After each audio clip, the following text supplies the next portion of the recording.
For those who haven't seen yet, the O-Ranger videos have begun release on my Daily Motion page. The intro video, the first part, and the movie review are up.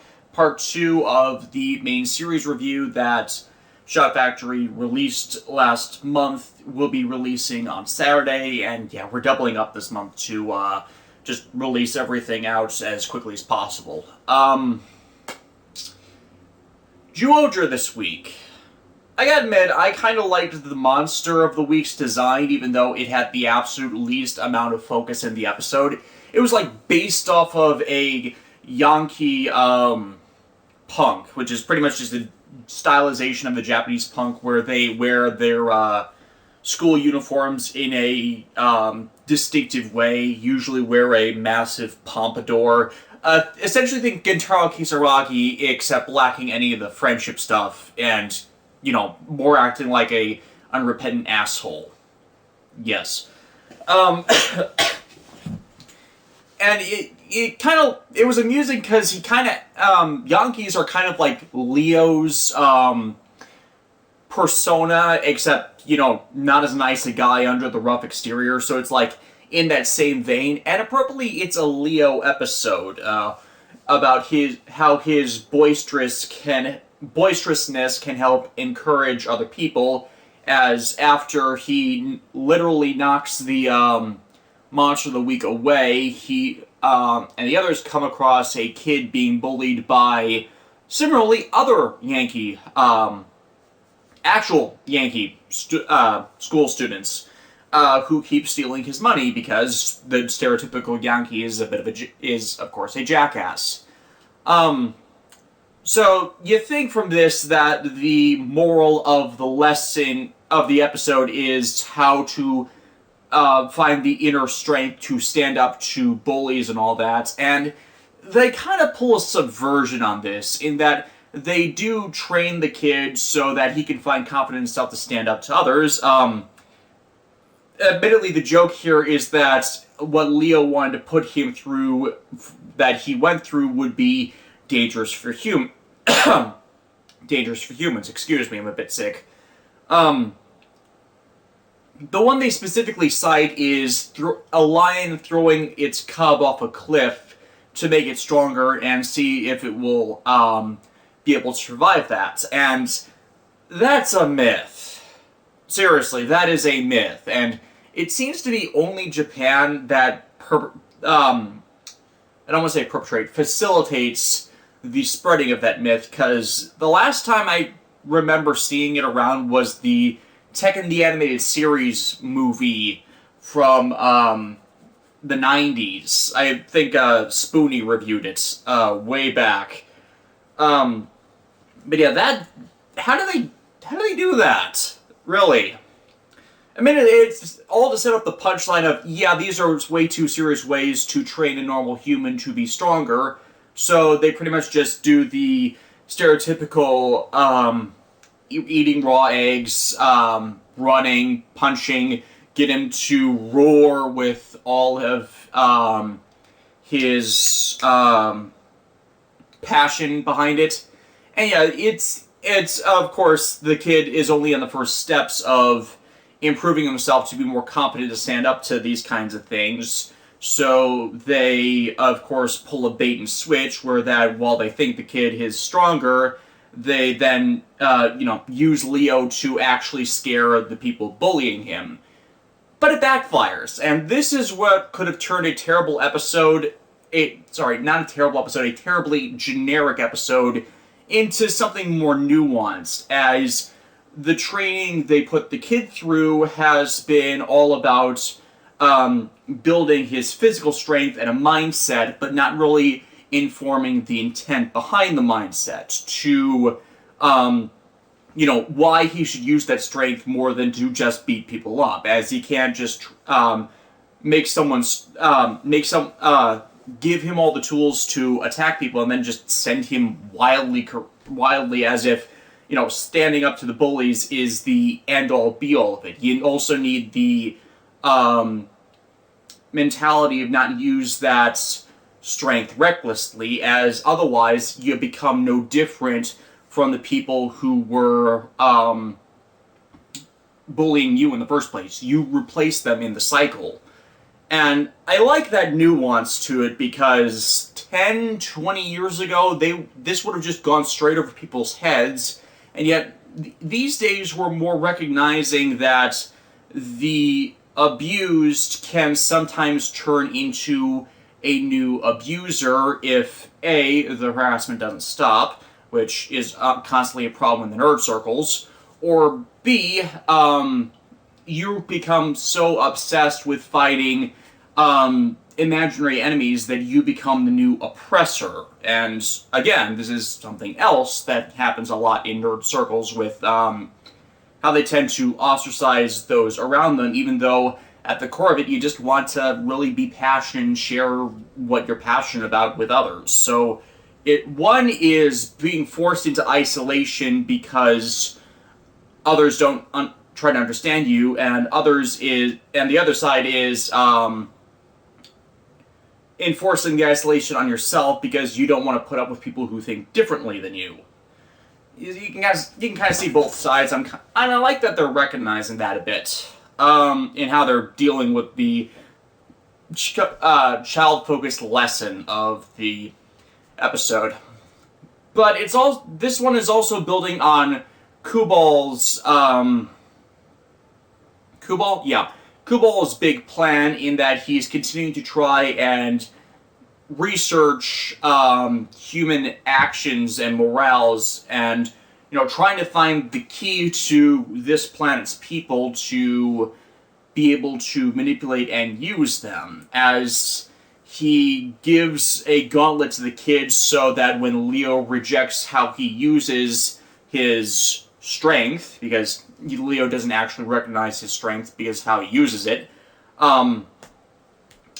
the gauntlet is used to weaken Leo as it shocks him electrically, so that he begins to be beaten back by the return of the Yankee monster, who is, for some reason, trying to steal his pants.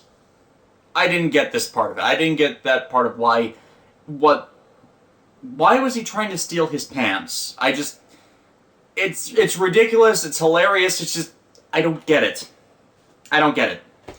So yeah, Leo almost has his ass kicked by the monster until he shows a bit of the inner strength he was trying to teach the kid, and just barrels on back to full, and he pretty much just dominates the monster in all ways possible, alone, with the team. Hell, they form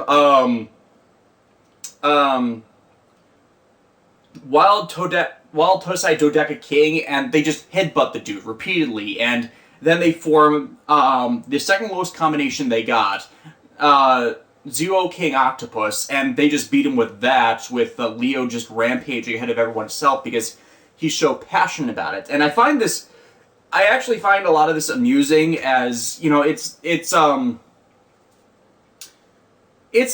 unusual subversion of expectations. The last 2 years, as I've kept saying, we've had the idiot Red, who pretty much only had his wild passion for battle, and yet here's the Yellow Ranger of this team, who embodies that trope, and yet they're still succeeding in showing it much better, as it's not suffocating everything else. They're just pressing it all into certain parts, and they're showing that this methodology isn't always right to deal with, the right way to deal with things. But there are sometimes enemies out there that just running wild is the appropriate way to deal with them, to beat them down. And yeah, I got a bit of fun out of that.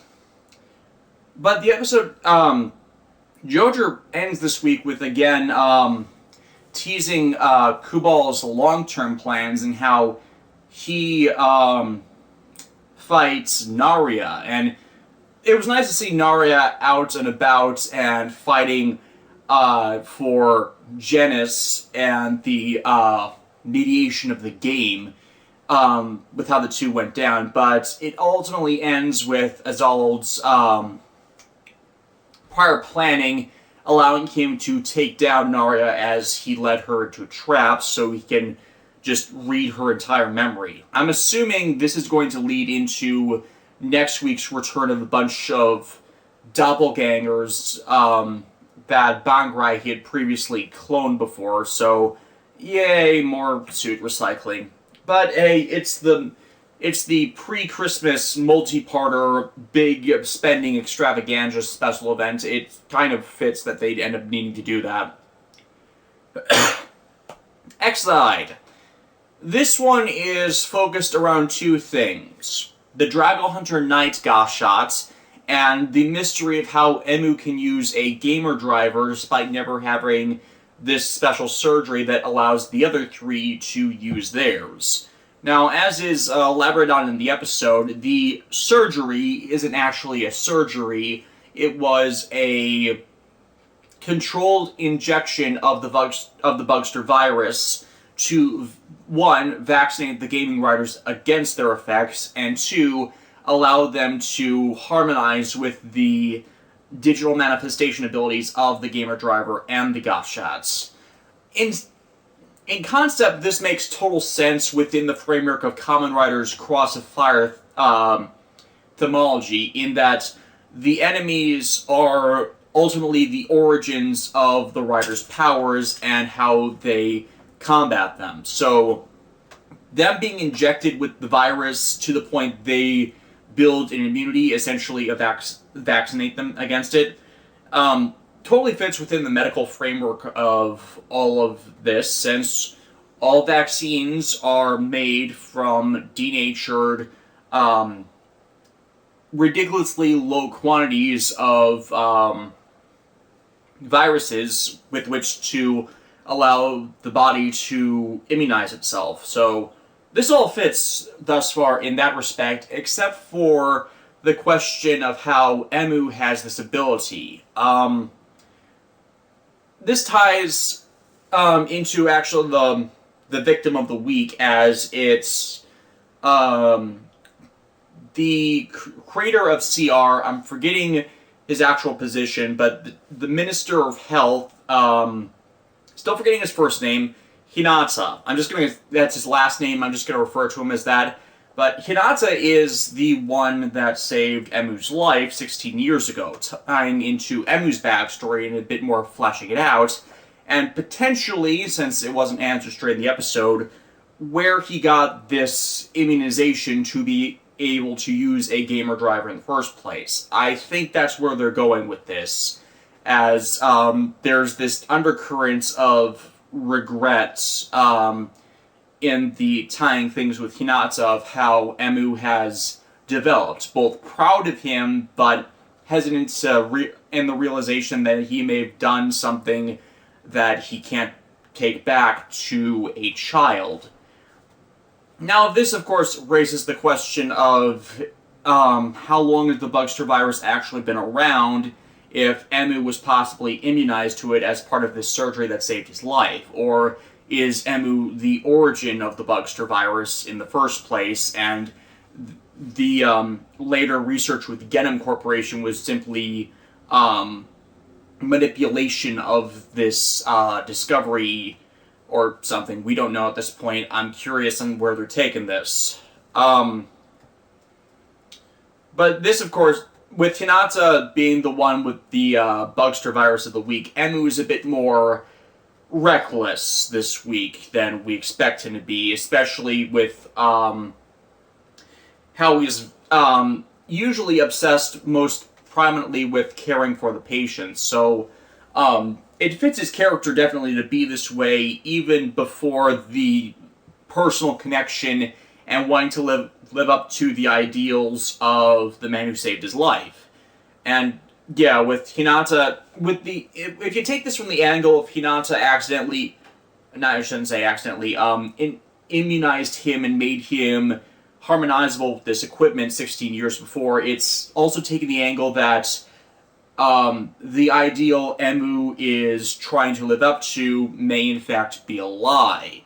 And I kind of like this angle, as it reminds me of Fate Stay Night now, with a similar thing going on with Shiro Emiya, which, yeah, that's been Fate Stay Night's been big in Japan lately with the mobile game and all that, so I can see them wanting to tie into that a bit, even though that's not a Toei property, but Toei kind of does that a lot with other properties. Where's it going with this?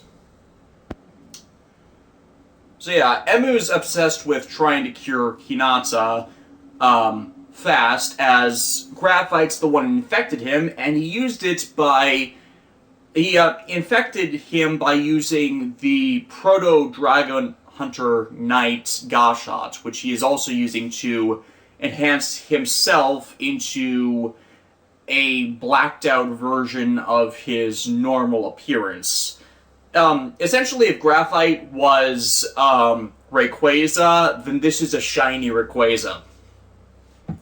That analogy fits better than I thought it would when I think back on it. Yeah, that's damn perfect. The only thing he's lacking is the ability to fly, honestly.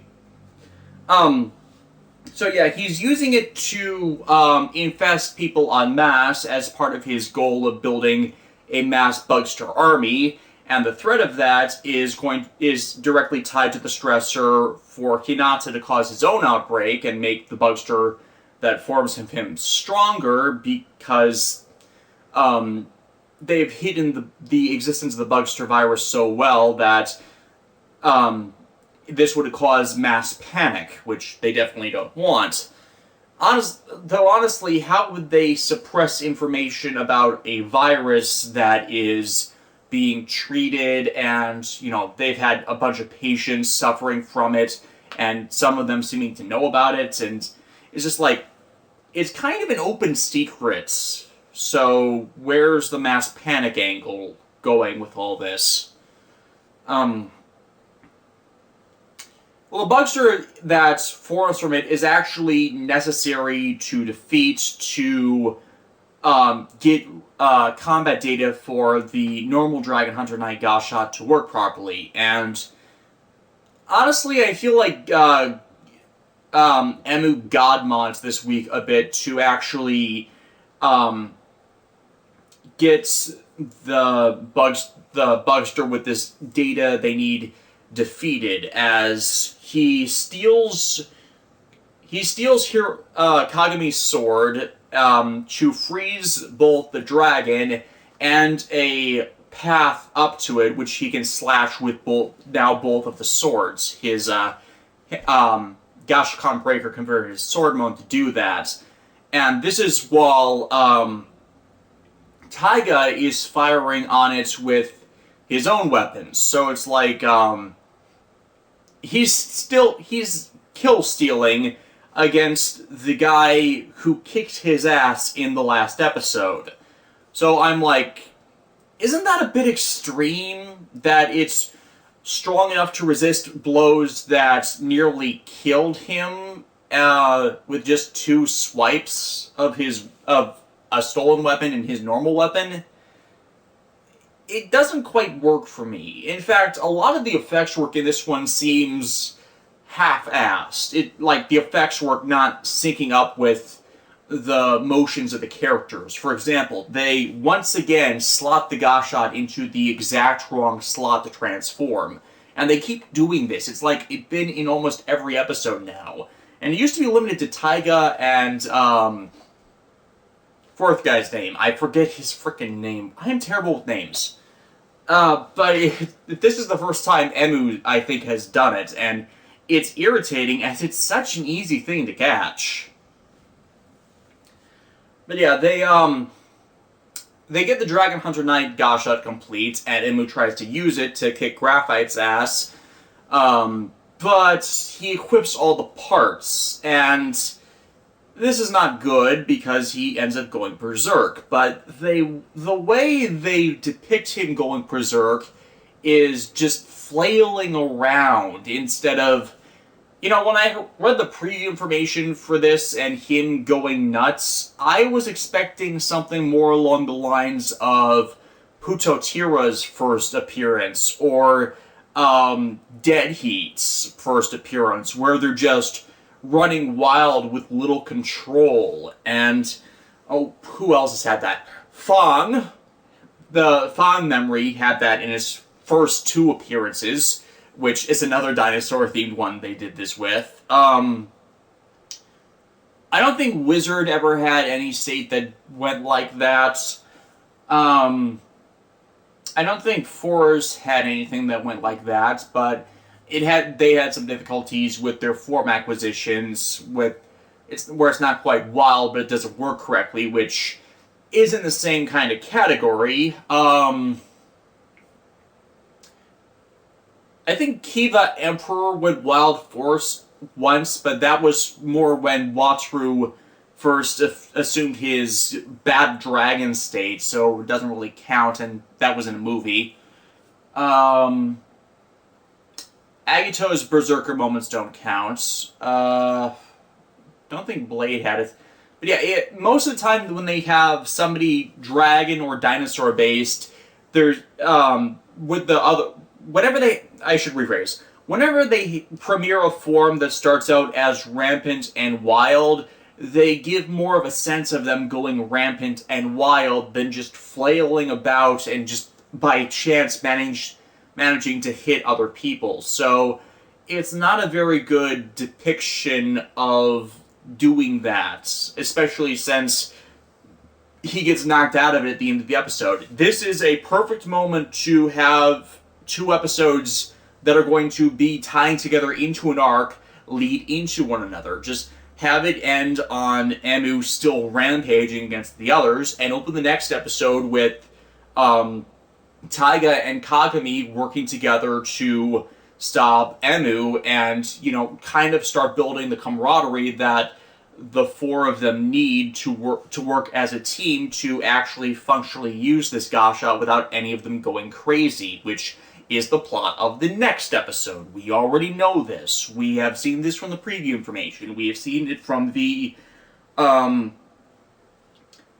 spoiler episode descriptors that have been popping up. It's like you're missing opportunities to make your story better by having each episode continue to not probably lead into the other when all of your episodes continue to carry on from the last episode's relevant story points. Why people had issue with the arc episodes for most of the Heisei era is they were padded out with unsubstantial scenes, unnecessary scenes that didn't tie into the story very well. They didn't tie into character very well. They just ate time or dragged a scene on too long. Or with stuff, for example, stuff with Toshiki Inoue, they had unnecessary and then later forgotten antagonism between characters that soured them to a lot of their series.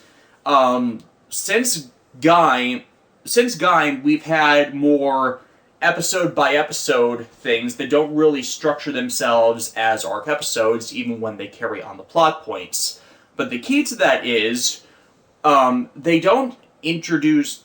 with Gaim and Drive, they address things in proper order. When an episode would carry on to the next events, they tied it between the 2 episodes.